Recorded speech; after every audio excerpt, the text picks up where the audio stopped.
sebelum pembelajaran dimulai, saya akan absen terlebih dahulu ya. Hari ini ada yang sakit atau izin? Oke, masuk semua, alhamdulillah. Baik, saya akan melanjutkan materi pada minggu lalu. Pada minggu ini kita akan belajar mengenai makanan Nusantara. Saya akan menjelaskan berbagai macam makanan Nusantara kepada kalian. Untuk itu, terlebih dahulu saya akan menjelaskan pengertian makanan Nusantara yang ada di Indonesia. Jadi, pengertian makanan Nusantara di Indonesia itu adalah kumpulan dari berbagai makanan yang berasal dari Nusantara dan diolah dengan berbagai teknik sesuai dengan daerahnya yang menjadi ciri khas dari daerah tersebut. Jenis-jenis makanan Nusantara Indonesia itu yang pertama ada nasi tumpeng.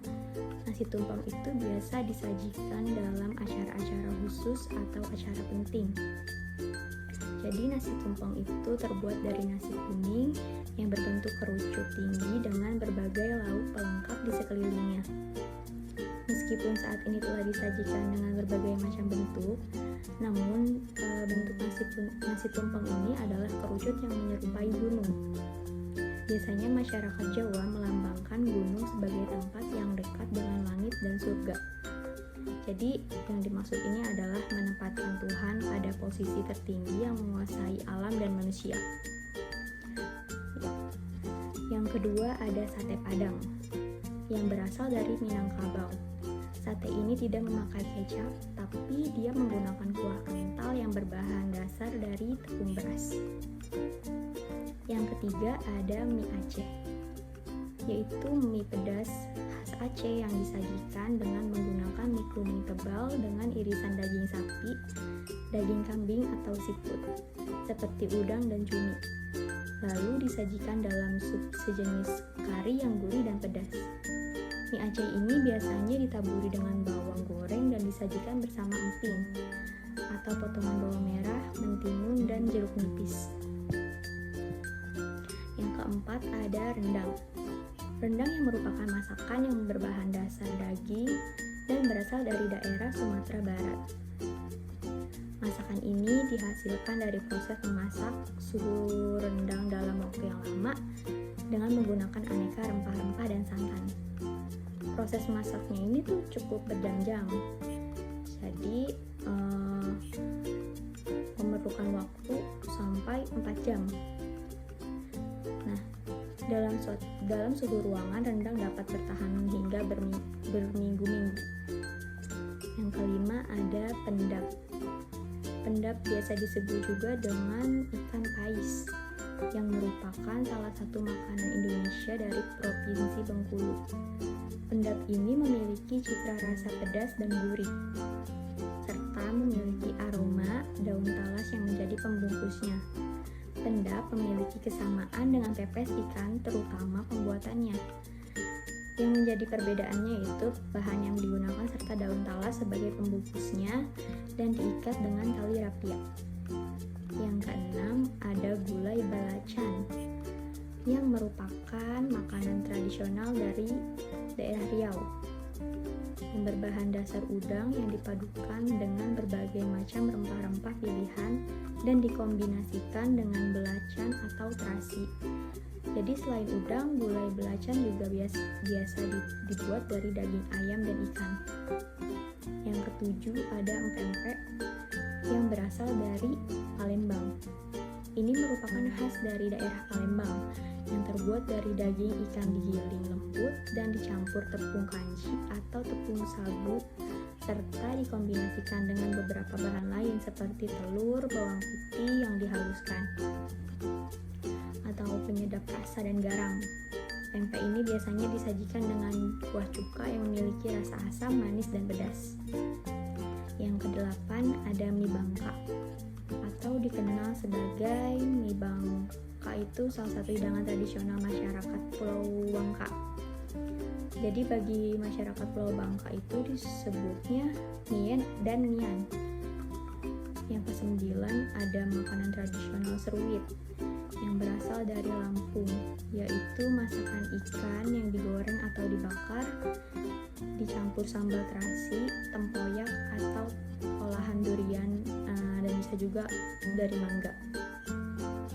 Yang ke-10 ada sate bandeng, merupakan makanan khas dari Provinsi Banten yang tempatnya itu di Serang. Sesuai dengan namanya, sate ini menggunakan bahan dasar dari ikan bandeng. Sate bandeng ini dibuat dari ikan bandeng yang dihilangkan durinya, lalu dagingnya dihaluskan, dicampurkan dengan bumbu dan dimasukkan kembali ke dalam kulit ikan bandeng. Setelah itu ditusuk atau dijepit tangkai bambunya, kemudian dibakar di atas bara api. Yang ke-11 ada kerak telur, yaitu makanan tradisional asli daerah Jakarta atau Betawi yang terbuat dari bahan-bahan beras ketan putih, telur ayam bebek, lalu dicampurkan dengan ebi atau udang kering yang diasinkan, yang disangrai kering ditambah bawang merah goreng, lalu diberi bumbu yang dihaluskan berupa kelapa sangrai atau cabai merah, kencur, jahe, merica butiran, garam, dan gula pasir. Yang ke-12 ada karedok, yaitu salah satu makanan khas Sunda yang ada di Indonesia. Karedok dibuat dengan bahan-bahan sayuran mentah seperti mentimun, toge, kol, kacang panjang, ubi, daun kemangi, dan terong atau lincah. Sedangkan sausnya adalah bumbu kacang yang dibuat dari cabai merah, bawang putih, kencur, kacang tanah, air asam, gula kawung, garam, dan terasi. Yang ke-13 ada garam asam, yang merupakan makanan tradisional khas Jawa Tengah. Garam asam ini yaitu merupakan masakan olahan ayam yang dimasak menggunakan daun pisang dan didominasi oleh rasa asam yang pedas, dan disajikan sebagai lauk pendamping nasi. Juga ditambah dengan tusukan ayam asam manis, tempe goreng, dan perkedel. Yang ke-14 ada gudeg, yang berasal dari Yogyakarta dan Jawa Tengah, yang terbuat dari nangka muda dan dimasak dengan santan. Memasaknya itu perlu waktu berjam-jam untuk membuat makanan tradisional Jogja ini. Jadi gudeg ini biasanya dimakan dengan nasi dan disajikan dengan kuah santan kental, ayam kampung, telur, tempe, tahu, dan sambal goreng krecek. Selanjutnya yang ke-15 ada rujak cingur. Rujak cingur ini adalah salah satu makanan tradisional Jawa Timur yang umumnya ditemukan di sekitaran Surabaya. Rujak cingur ini biasanya terbuat dari irisan beberapa jenis buah seperti timun, lengkuang, mangga muda, nanas, dan kedondong. Kemudian ditambah lontong, tahu, tempe, bendoyo, cingur, serta sayuran seperti kecambah atau toge, kangkung, dan kacang panjang. Lalu yang ke-16 ada ayam betutu.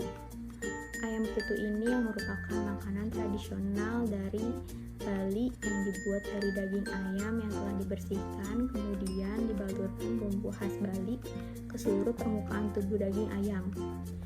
Daging ayam yang telah dibuat ini kemudian direbus atau langsung dibakar hingga menghasilkan aroma yang khas. Selain ayam betutu, ada juga sate lilit, nasi campur Bali, serombotan, dan masih banyak lagi. Yang ke-17 ada catemak jagung, yaitu makanan penutup atau dessert yang berasal dari Nusa Tenggara Timur atau NTT, dan berbahan dasar kacang-kacangan yang disertai dengan bermacam sayuran. Selain catangan jagung, terdapat makanan tradisional lainnya, yaitu seperti tapak kalok atau nasi bumbu yang dibakar. Yang ke-18 ada ayam taliwang yang berasal dari Nusa Tenggara Barat dan merupakan makanan tradisional yang disajikan dengan menggunakan ayam kampung muda lalu dibakar, kemudian dibumbui dengan semacam saus dengan bahan seperti cabai merah kering, bawang merah, bawang putih, tomat, terasi, kencur, gula merah, dan garam. Makanan ini biasanya disajikan bersama makanan khas NTB yang lain seperti lecing kangkung. Yang ke-19 yaitu soto Makassar. Soto Makassar ini berasal dari Sulawesi Selatan yang terbuat dari jeroan sapi yang direbus dalam waktu yang lama. Jadi rebusan jeroan ini bercampur daging sapi ini, kemudian diiris-iris lalu dibumbui dengan bumbu yang diracik secara khusus. Makanan tradisional Sulawesi ini dihidangkan dalam mangkuk dan dinikmati dengan ketupat dan buras atau sejenis ketupat yang dibungkus daun pisang. Yang ke-20 ada uta dada yang berasal dari Sulawesi Tengah, merupakan olahan daging ayam kampung yang dimasak menggunakan santan. Makanan ini biasanya terkenal sangat gurih dan pedas. Dan makanan tradisional ini biasa disantap dengan ketupat seperti dalam penyajian opor ayam di Betawi. Yang ke-21 ada kalbuto, yaitu makanan khas dari Kabupaten Muna dan Buton di Provinsi Sulawesi Tenggara yang terbuat dari ubi kayu atau singkong. Makanan khas ini berasal dari ubi kayu fermentasi yang dikukus atau bertekstur lembek dan lentur saat dihidangkan.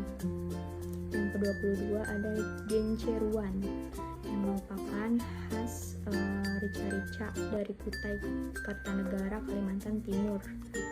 Haruan ini merupakan nama yang diambil dari nama ikan yang digunakan, yaitu ikan haruan atau ikan gabus, sedangkan gence adalah nama bumbu khas hidangan ini.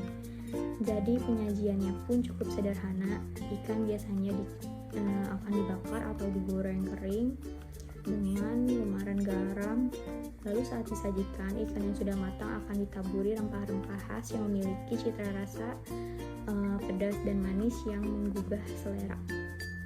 Yang ke-23 ada soto Banjar, yaitu khas dari suku Banjar, Kalimantan Selatan, dengan bahan utamanya yaitu ayam serta memiliki aroma harum rempah-rempah seperti kayu manis, biji pala, dan cengkih. Seperti halnya soto ayam, bumbu soto Banjar ini berupa bawang merah, bawang putih, dan merica, tapi tidak memakai kunyit.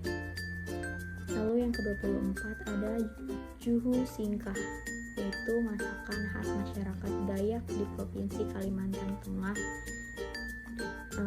yang artinya itu masakan berkuah. Sedangkan cara pengolahannya yaitu pertama rotan muda dibersihkan, kemudian kulitnya dibuang dan dipotong dalam ukuran kecil. Yang ke-25 ada papeda, yaitu makanan tradisional Maluku yang berupa bubur sagu khas Maluku dan Papua yang biasanya disajikan dengan ikan tongkol atau mubara yang dibumbui dengan kunyit. Jadi papeda ini berwarna putih dan bertekstur lengket yang menyerupai lem dengan rasa yang tawar. Makanan ini merupakan makanan yang kaya serat, rendah kolesterol dan cukup bernutrisi. Yang ke-26 ada ikan bakar monok rawi yang berasal dari Papua dan memiliki ciri khas tersendiri jika dibandingkan dengan ikan bakar daerah lainnya. Ikan bakar ini menggunakan sambal mentah yang dihaluskan dan disiram di atasnya, walaupun mentah tapi rasanya super endul. Yang ke-27 ada ikan cakalang kasar yang berasal dari Papua Barat dan memiliki cita rasa yang otentik dengan rasa ikan asap dan gurih. Ikan yang rasa setiap daging ikannya itu ya berasa gurih dan lezat. Cukup. Apakah jika ada yang kurang paham boleh ditanyakan atau sudah cukup? Baik, kalau gitu saya akan memberi tugas, yaitu kalian mencari ciri khas makanan Nusantara dari daerah Jakarta atau Betawi, dikumpulkan minggu depan, dan saya akhiri pembelajaran atau materi minggu ini dengan cukup. Baik, kurang lebihnya saya mohon maaf. Wassalamualaikum warahmatullahi wabarakatuh.